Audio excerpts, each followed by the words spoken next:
Assalamualaikum warahmatullahi wabarakatuh. Selamat bertemu dengan saya Sutiaji yang ingin mengabarkan beberapa hal. Kita silakan dengan kabar kipah. Yang pertama adalah berkaitan dengan banyaknya pertanyaan yang masuk pada kami dan ditunggu-tunggu masyarakat secara nasional maupun Kota Malang, yaitu tentang vaksin. Saya sampaikan bahwa vaksin ini sudah tersedia di provinsi. Siapa saja yang pertama yang mendapatkan prioritas vaksin? Yang pertama adalah tenaga medis. Sementara memang kami menyiapkan adalah tenaga medis. Saat ini lagi proses updating ya, dan pendaftaran terus kita update. Yang sudah terdaftar ke Kementerian Kesehatan jumlahnya ada 7.055. Yang on proses sekarang adalah 6.766. Ini terdiri dari tenaga medis.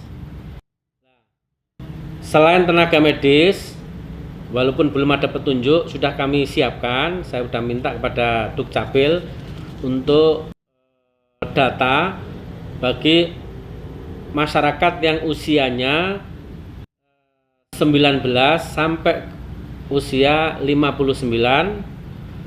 Dinas Kesehatan kami minta untuk diverifikasi yang komorbid ya, yang ibu hamil, maka ini yang nanti akan sementara tidak mendapatkan vaksin, plus bagi orang yang pernah terkonfirmasi positif. Jumlahnya masih dalam verifikasi dan pencatatan, karena dari provinsi pun belum ada permintaan atau instruksi ya. Jadi tenaga medis yang sekarang sudah kita siapkan, mestinya adalah selanjutnya adalah yang diutamakan tahap kedua adalah pelayanan publik. Ini nanti akan kita tahap kedua. Kabar yang kedua berkaitan dengan masalah banjir yang ada di Kota Malang. Jadi banjir di Kota Malang ini ya diakibatkan ya, satu, karena tidak terkoneksinya antara drainase satu dengan yang lainnya. Karena apa? Membangun dulu tidak basicnya set plan. Untuk itu sekali lagi ini kami sudah punya master plan drainase yang harapannya nanti akan bisa menyelesaikan ini. Yang kedua, adanya penyempitan drainase. Kalau penyempitan berarti ada memang oknum-oknum yang memang tidak pernah memikirkan masyarakat sekelilingnya. Itu sekali lagi kepada seluruh masyarakat, kalau yang merasa ada penyempitan, ya tolong ada kesadaran ya supaya dia membongkar itu. Dan yang ketiga, ada bangunan-bangunan di atas saluran air. Yang ini juga saya mohon kesadaran dari masyarakat sebelum nanti dibongkar oleh pemerintah daerah, tolong ya lakukan pembersihan atau dilakukan pembongkaran. Penyebab selanjutnya adalah drainase yang sudah ada tapi tidak berfungsi. Kenapa? Karena adanya sedimen dan sampah. Maka saya minta pada Sekda kemarin tolong dikaji ya untuk melakukan rekrutmen tenaga pembersih yang kemarin hanya satu satgas itu terdiri dari 12 orang. Nanti ada 5 titik yang mempunyai tugas membersihkan di lingkungan masing-masing di kecamatan A, B, C sampai 5 tadi, 5 kecamatan tadi. Setiap hari harus nyari ya, membersihkan saluran-saluran dan mengontrol gitu. Akan tetapi itu akan bisa berjalan dengan baik kalau kesadaran masyarakat untuk membuang sampah pada tempatnya ya. Yang kedua, jangan sampai yang namanya sedimen ya, kotoran-kotoran itu masuk pada atau bekas bangunan masuk di aliran-aliran atau drainase, karena itu nanti akan menyumbat. Selanjutnya kami sampaikan contoh ya, yang tadi saya sampaikan kita sudah punya set plan drainase secara makro. Kita ingin mengatasi banjir yang ada di Soekarno-Hatta. Kita sudah punya DID dan kita kemarin ajukan pada provinsi. Kenapa? Di Soekarno-Hatta itu adalah wilayah provinsi. Sudah minta pada provinsi untuk dilakukan pembangunan ya, Kenapa? Karena di situ aliran sungai yang dari barat itu tidak bisa langsung ke selatan, ke sungai. Tapi alirannya itu memang dipecah sedikit saja, hanya dari Polinema ke bawah itu yang bisa masuk ke sungai. Karena apa? Karena datarannya tinggi, ya. Di RSUB itu tidak bisa langsung ke selatan.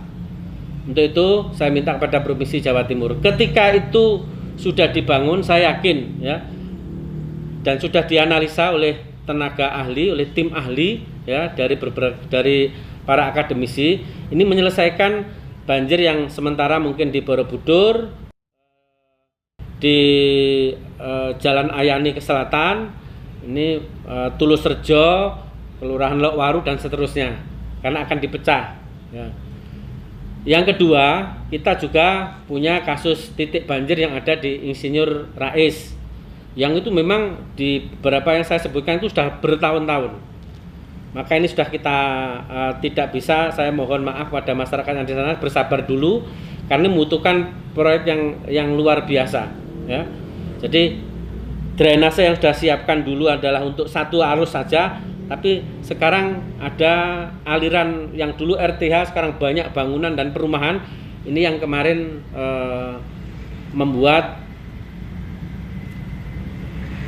sungai yang mestinya, ya, drainase dan sungai yang mestinya dialiri itu tidak bisa mengalir ke sana. Nah, demikian juga kami mohon doa restu, mudah-mudahan Jagung itu juga bisa dimanfaatkan. Ketika Jagung bisa dimanfaatkan, maka areal di UM, di Klaseman, di Jalan Galunggung nanti insya Allah akan bisa terselesaikan. Ini kasus, ini titik banjir. Dan titik banjir yang lain kami harapkan nanti pelan tapi pasti, semakin tahun semakin berkurang, semakin tahun semakin berkurang.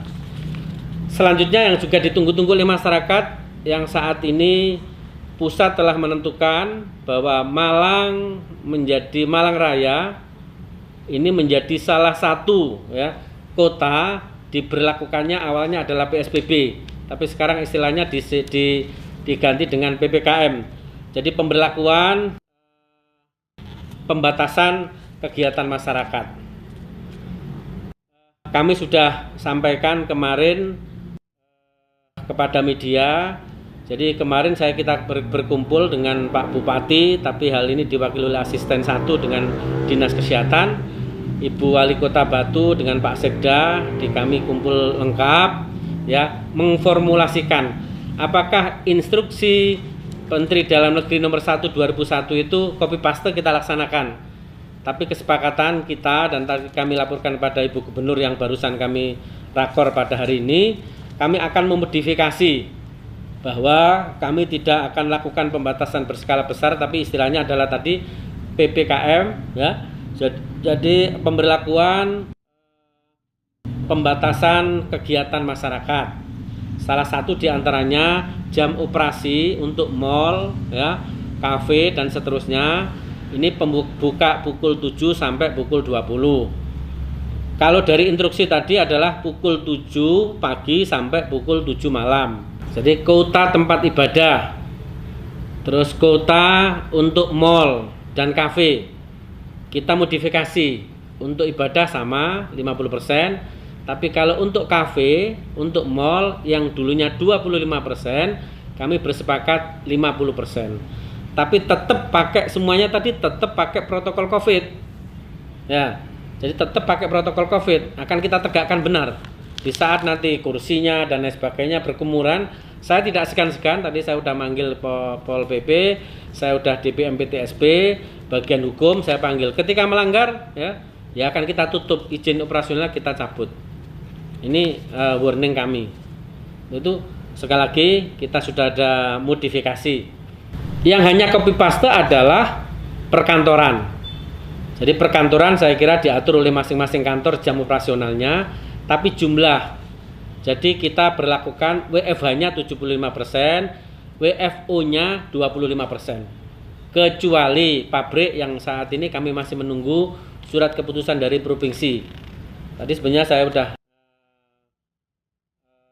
telepon Pak Wagub, karena Pak Wagub dalam ini yang diutus oleh Ibu Gubernur berkoordinasi atau rakor berkaitan dengan pemberlakuan PPKM.